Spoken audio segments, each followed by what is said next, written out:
ਜਦੋਂ ਅਸੀਂ ਪੰਜਾਬ ਦੇ ਵਿੱਚ ਇਸ ਧੱਕੇ ਦੀ ਗੱਲ ਕਰਦੇ ਹਾਂ ਤੇ ਉਹ ਇੱਕ ਬੜੇ ਵੱਖਰੇ ਰੂਪ ਦੇ ਵਿੱਚ ਦੇਖਣ ਨੂੰ ਮਿਲਿਆ ਵੀ ਹੈ ਪਿੱਛੇ, ਤੇ ਅੱਜ ਵੀ ਉਹ ਨਿਰੰਤਰ ਜਾਰੀ ਹੈ। ਆਵਾਜ਼ ਨੂੰ ਦੱਬਣ ਦੇ ਲੈਵਲ ਤੋਂ ਲੈ ਕੇ ਹਰ ਕਿਸਮ ਦਾ ਜਿਹੜਾ ਤਸ਼ੱਦਦ ਹੈ ਉਹ ਪਿਛਲੇ ਸਮੇਂ ਦੇ ਵਿੱਚ ਉਹਦੀਆਂ ਜਿਹੜੀਆਂ ਐਗਜ਼ਾਮਪਲਸ ਨੇ ਹੁਣ ਲੇਟਲੀ ਵੀ ਅਸੀਂ ਦੇਖ ਰਹੇ ਹਾਂ ਤੇ ਉਹ ਸਾਨੂੰ ਦੇਖਣ ਨੂੰ ਮਿਲਦੀਆਂ ਨੇ। ਹੁਣ ਅੱਜ ਦੀ ਇੱਕ ਖਬਰ ਜਿਹੜੀ ਮੈਂ ਥੋੜਾ ਜਿਹਾ ਚਾਹੂੰਗਾ ਕਿ ਅਸੀਂ ਸਾਡੇ ਦਰਸ਼ਕਾਂ ਨਾਲ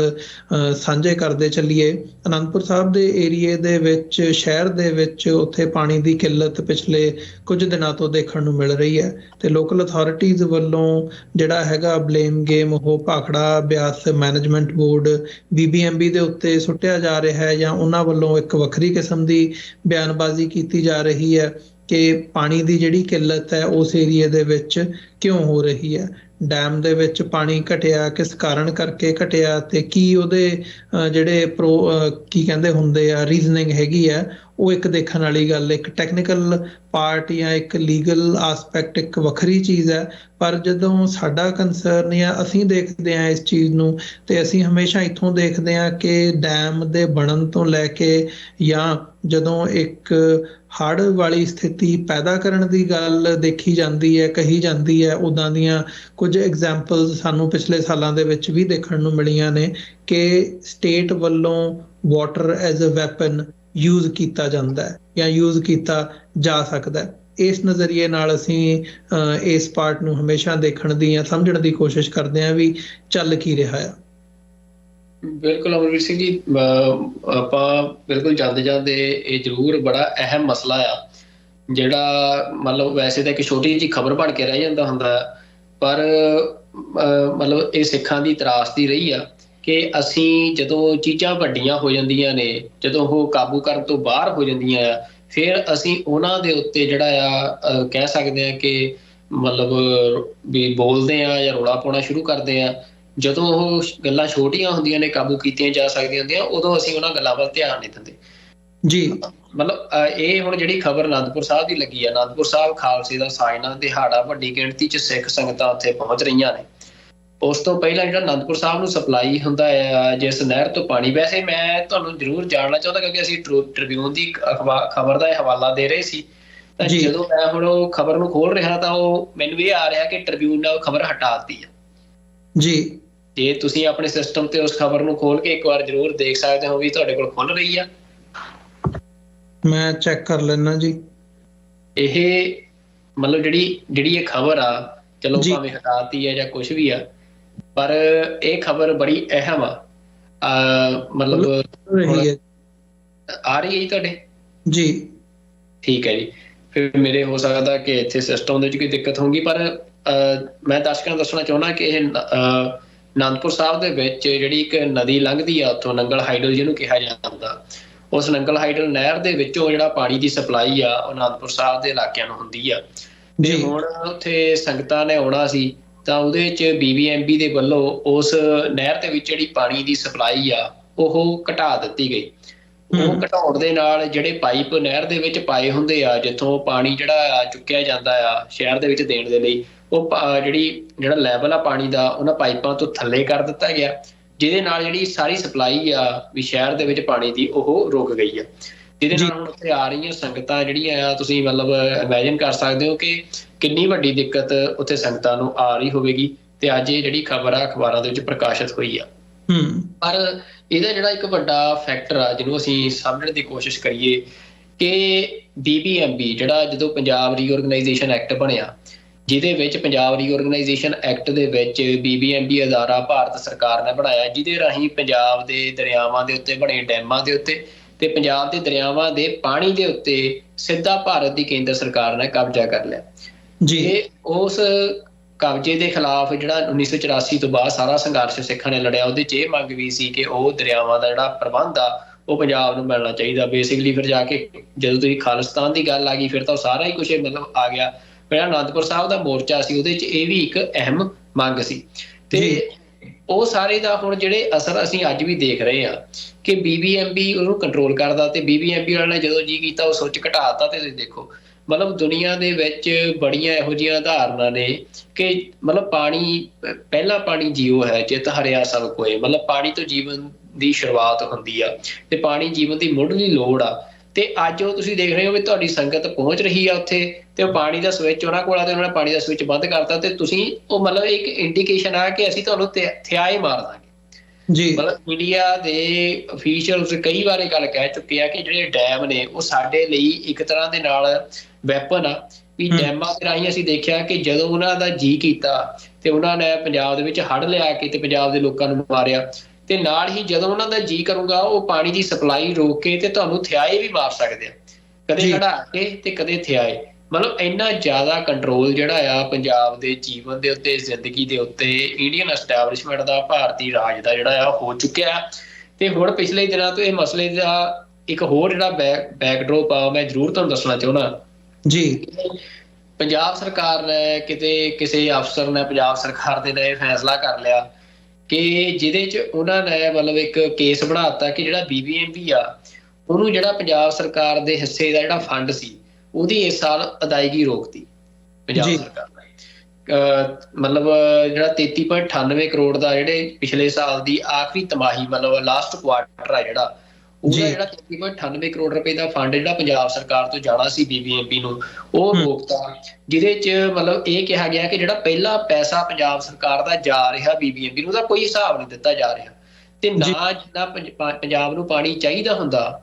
ਦਰਿਆਵਾਂ ਤੋਂ, ਨਹਿਰਾਂ ਤੋਂ, ਉਹ BBMP ਪੰਜਾਬ ਨੂੰ ਦਿੰਦੀ ਨਹੀਂ, ਨਾ ਬਿਜਲੀ ਉਸ ਤਰੀਕੇ ਨਾਲ ਦਿੰਦੀ ਹੈ, ਨਾ ਪਾਣੀ ਉਸ ਤਰੀਕੇ ਦੇ ਨਾਲ ਦਿੰਦੀ ਆ, ਤੇ ਪੈਸਾ ਪੰਜਾਬ ਦਾ ਵੱਡਾ ਹਿੱਸਾ ਜਿਹੜਾ ਆ ਉਹ BBMP ਨੂੰ ਜਾਂਦਾ ਹੈ। ਤੇ ਸਭ ਤੋਂ ਵੱਡੀ ਗੱਲ ਕਿ ਜਿਹੜਾ ਪਾਣੀ ਆ, ਬਿਜਲੀ ਆ, ਉਹ ਸਰਮਾਇਆ ਪੰਜਾਬ ਦਾ ਹੈ, ਉਹ ਰਿਸੋਰਸ ਪੰਜਾਬ ਦਾ ਹੈ, ਤੇ ਉਹਦੇ ਲਈ ਵੀ ਪੰਜਾਬ ਨੂੰ ਕੇਂਦਰ ਦੇ ਇਸ ਅਦਾਰੇ ਦੇ ਤਰਲੇ ਮਿੰਨਤਾਂ ਕਰਨੀਆਂ ਪੈ ਰਹੀਆਂ। ਤੇ ਨਾਲ ਹੀ ਜਿਹੜਾ ਹੁਣ ਇੱਕ ਉਹਦੀ ਜਿਹੜੀ ਜਿਹੜੇ ਮੈਂਬਰ ਹੁੰਦੇ ਆ BBMP ਦੇ, ਉਹਨਾਂ ਦੀ ਜਿਹੜੀ ਕੁਆਲੀਫਿਕੇਸ਼ਨ ਆ ਮਤਲਬ ਐਲੀਜੀਬਿਲਿਟੀ ਆ ਉਹਦੇ 'ਚ ਤਰਮੀਮਾਂ ਕੀਤੀਆਂ ਗਈਆਂ। ਪਿਛਲੇ ਸਾਲ ਕਾਫੀ ਵੱਡੇ ਪੱਧਰ ਤੇ ਮਾਮਲਾ ਉੱਠਿਆ ਸੀ, ਜਿਹਦੇ ਨਾਲ ਇਹ ਹੋ ਗਿਆ ਕਿ ਪੰਜਾਬ ਦਾ ਕੋਈ ਵੀ ਜਿਹੜਾ ਇੰਜੀਨੀਅਰ ਆ ਜਿਹੜੀ ਉਸ ਕਮੇਟੀ ਦੇ ਵਿੱਚ ਉਹ ਐਲੀਜੀਬਲ ਹੀ ਨਹੀਂ ਹੋ ਸਕਦਾ, ਵੀ ਉਹਦੇ ਨੇਮ ਇਸ ਤਰੀਕੇ ਦੇ ਬਣਾ ਦਿੱਤੇ ਗਏ ਕਿ ਉਹਦਾ ਮੈਂਬਰ ਨਹੀਂ ਬਣ ਸਕਦਾ।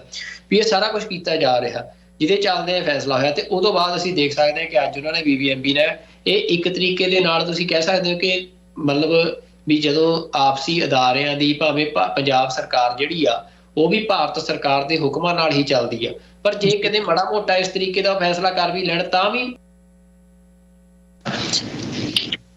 ਉਹਦੇ ਹੱਥ ਵੱਸ ਕੁਛ ਨਹੀਂ ਆ।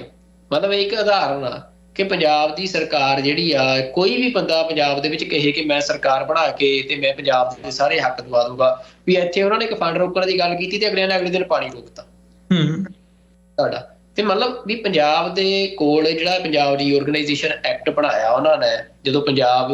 ਲੰਬੇ ਸੰਘਰਸ਼ ਤੋਂ ਬਾਅਦ ਪੰਜਾਬੀ ਭਾਸ਼ਾ ਦੇ ਆਧਾਰ ਤੇ ਸੂਬਾ ਦਿੱਤਾ, ਤਾਂ ਉਸ ਐਕਟ ਦੇ ਵਿੱਚ ਇੰਨੀਆਂ ਪ੍ਰੋਵੀਜ਼ਨਸ ਰੱਖ ਲਈਆਂ ਕਿ ਪੰਜਾਬ ਦੇ ਕੋਲ ਕੋਈ ਹੱਕ ਛੱਡਿਆ ਹੀ ਨਹੀਂ ਜੀ। ਸਾਰੇ ਹੱਕ ਮਤਲਬ ਕੇਂਦਰ ਨੇ ਆਪਣੇ ਕੋਲ ਰੱਖ ਲਏ, ਜਿਹੜੇ ਅਹਿਮ ਮਸਲੇ ਹੁੰਦੇ ਆ ਉਹਨਾਂ ਦੇ,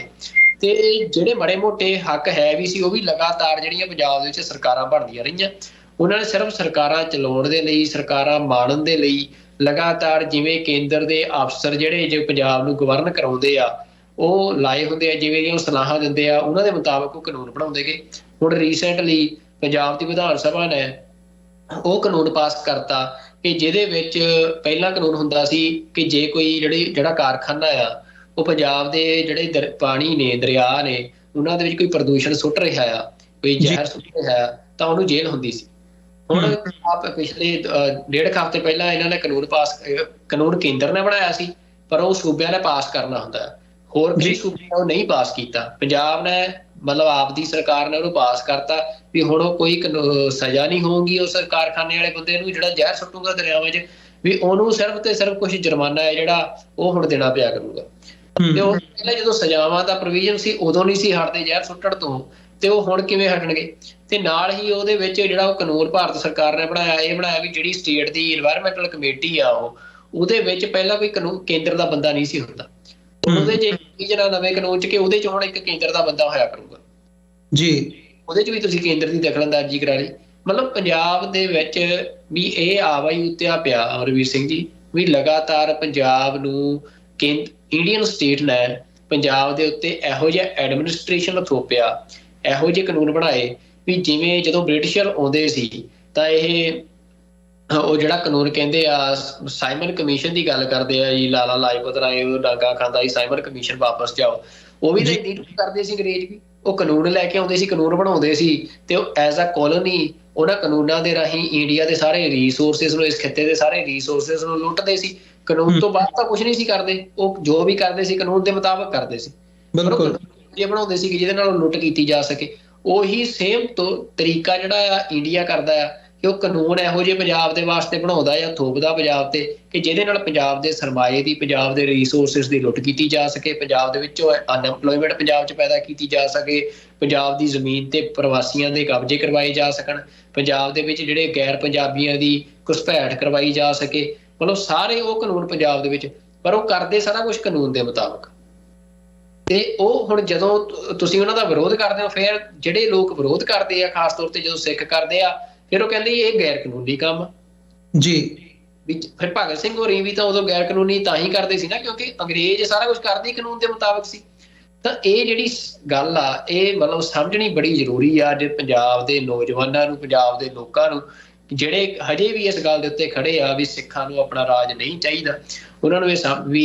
ਕਾਨੂੰਨ ਮੁਤਾਬਕ ਚੱਲੋ। ਕਿਹੜੇ ਕਾਨੂੰਨ ਮੁਤਾਬਕ ਚੱਲੀਏ ਜਦੋਂ ਸਾਰੇ ਕਾਨੂੰਨ ਹੀ ਪੰਜਾਬ ਦਾ ਖਾਤਮਾ ਕਰਨ ਦੀ ਬਣਾਏ ਜਾ ਰਹੇ ਹੋਣ, ਪੰਜਾਬ ਦੀ ਸੰਘੀ ਨੱਪਣ ਲਈ ਬਣਾਏ ਜਾ ਰਹੇ ਹੋਣ, ਤੇ ਹਾਲਾਤ ਇੱਥੋਂ ਤੱਕ ਆ ਵੀ ਉਹ ਸਾਰਾ ਕੁਝ ਪੰਜਾਬ ਦਾ ਅੱਜ ਉਹਨਾਂ ਦੇ ਕਾਬੂ 'ਚ ਆ। ਜਦੋਂ ਉਹਨਾਂ ਦਾ ਜੀ ਕਰੇ ਉਹ ਤੁਹਾਨੂੰ ਹੜਾ ਸਕਦੇ ਆ, ਜਦੋਂ ਦਿੱਲੀ ਦਾ ਜੀ ਕਰੇ ਉਹ ਤੁਹਾਨੂੰ ਥਿਆਈ ਮਾਰ ਸਕਦੇ ਆ। ਤਾਂ ਇਹ ਗੱਲ ਜਿਹੜੀ ਆ ਪੰਜਾਬ ਦੇ ਲੋਕਾਂ ਨੂੰ, ਪੰਜਾਬ ਦੇ ਜੰਮੇ ਜਾਇਆਂ ਨੂੰ ਇਹ ਗੱਲ ਸਮਝਣੀ ਚਾਹੀਦੀ ਆ ਵੀ ਜਦੋਂ ਤੱਕ ਤੁਹਾਡਾ ਆਪਣਾ ਰਾਜ ਪ੍ਰਬੰਧ ਨਹੀਂ ਹੁੰਦਾ ਵੀ ਉਦੋਂ ਤੱਕ ਪੰਜਾਬ ਜਿਹੜਾ ਉਹ ਖੁਸ਼ਹਾਲ ਨਹੀਂ ਹੋ ਸਕਦਾ। ਦਿੱਲੀ ਕਦੇ ਵੀ ਪੰਜਾਬ ਦੇ ਨਾਲ ਸਕਿਆਂ ਵਾਲਾ ਸਲੂਕ ਨਹੀਂ ਕਰਦੀ। ਦਿੱਲੀ ਪੰਜਾਬ ਨੂੰ ਐਜ਼ ਅ ਕੋਲੋਨੀ ਟਰੀਟ ਕਰਦੀ ਆ ਤੇ ਉਹਦਾ ਇੱਕੋ ਇੱਕ ਨਿਸ਼ਾਨਾ ਪੰਜਾਬ ਦੀ ਸੱਭਿਅਤਾ, ਮਨੁੱਖੀ ਸੱਭਿਅਤਾ ਨੂੰ ਖਤਮ ਕਰਨਾ ਤੇ ਪੰਜਾਬ ਦੇ ਰਿਸੋਰਸਿਸ ਨੂੰ ਲੁੱਟਣਾ ਤੇ ਸਿੱਖੀ ਜਿਹੜੀ ਆ ਉਹਨੂੰ ਹਿੰਦੂਤਵ ਦੇ ਸਾਗਰ ਦੇ ਵਿੱਚ ਜਜ਼ਬ ਕਰਨਾ। ਤੇ ਸਿੱਖੀ ਨੂੰ ਖਤਮ ਕਰਨ ਦੇ ਲਈ, ਕਿਉਂਕਿ ਮਤਲਬ ਪੰਜਾਬ ਨੂੰ ਖਤਮ ਕਰਨਾ ਜ਼ਰੂਰੀ ਆ, ਪੰਜਾਬ ਨੂੰ ਕਮਜ਼ੋਰ ਕਰਨਾ ਜ਼ਰੂਰੀ ਹੈ, ਇਸ ਲਈ ਇਹ ਪੰਜਾਬ ਦੇ ਨਾਲ ਸਾਰਾ ਕੁਝ ਕੀਤਾ ਜਾ ਰਿਹਾ ਜੀ। ਸੁਖਵਿੰਦਰ ਸਿੰਘ ਜੀ, ਬਿਲਕੁਲ ਇਹ ਗੱਲ ਬਿਲਕੁਲ ਅਖੀਰ ਦੇ ਉੱਤੇ ਗੱਲ ਇੱਥੇ ਹੀ ਆ ਕੇ ਮੁੱਕਦੀ ਹੈ ਕਿ ਆਪਣੀ ਕਿਸਮਤ ਘੜਨ ਦਾ ਜਿਹੜਾ ਹੱਕ ਹੈ ਉਹ ਸਾਡਾ ਆਪਣੇ ਕੋਲ ਹੋਣਾ ਚਾਹੀਦਾ ਹੈ। ਅਸੀਂ ਆਪ ਆਪਣੀ ਕਿਸਮਤ ਲਿਖਣੀ ਹੈ, ਆਪ ਅੱਗੇ ਵਧਣਾ। ਜੇ ਕੋਈ ਹੋਰ ਸਾਨੂੰ ਦੱਸ ਰਿਹਾ ਕਿ ਸਾਨੂੰ ਧਰਮ ਦੇ ਤੌਰ ਤੇ ਵੀ ਸਾਨੂੰ ਡਿਫਾਈਨ ਕਰ ਰਿਹਾ ਤੇ ਸਾਡੀ ਰਹਿਣੀ ਬਹਿਣੀ ਵੀ ਜਿਹੜੀ ਹੈ ਉਹ ਸਾਨੂੰ ਦੱਸ ਰਹੇ ਆ ਵੀ ਅਸੀਂ ਕਿੱਥੇ ਰਹਿਣਾ, ਕਿਵੇਂ ਖਾਣਾ, ਕਿਵੇਂ ਪੀਣਾ, ਕਿਸ ਕਾਨੂੰਨ ਦੇ ਅਧੀਨ ਅਸੀਂ ਚੱਲਣਾ, ਤੇ ਫਿਰ ਸਾਡਾ ਇਹੋ ਹਾਲ ਹੋਣਾ। ਸੋ ਇਹਨਾਂ ਹੀ ਸ਼ਬਦਾਂ ਦੇ ਨਾਲ ਮੈਂ ਉਮੀਦ ਕਰਦਾ ਜਿਹੜੇ ਦਰਸ਼ਕ ਸਾਡੇ ਨਾਲ ਅੱਜ ਇਸ ਸੱਚੋ ਸੱਚ ਪ੍ਰੋਗਰਾਮ ਦੇ ਰਾਹੀਂ ਜੁੜੇ ਹੋਏ ਆ, ਇਹ ਪ੍ਰੋਗਰਾਮ ਤੁਹਾਨੂੰ ਜ਼ਰੂਰ ਪਸੰਦ ਆਇਆ ਹੋਵੇਗਾ। ਅਗਲੇ ਹਫਤੇ ਸੋਮਵਾਰ ਨੂੰ ਦੁਬਾਰਾ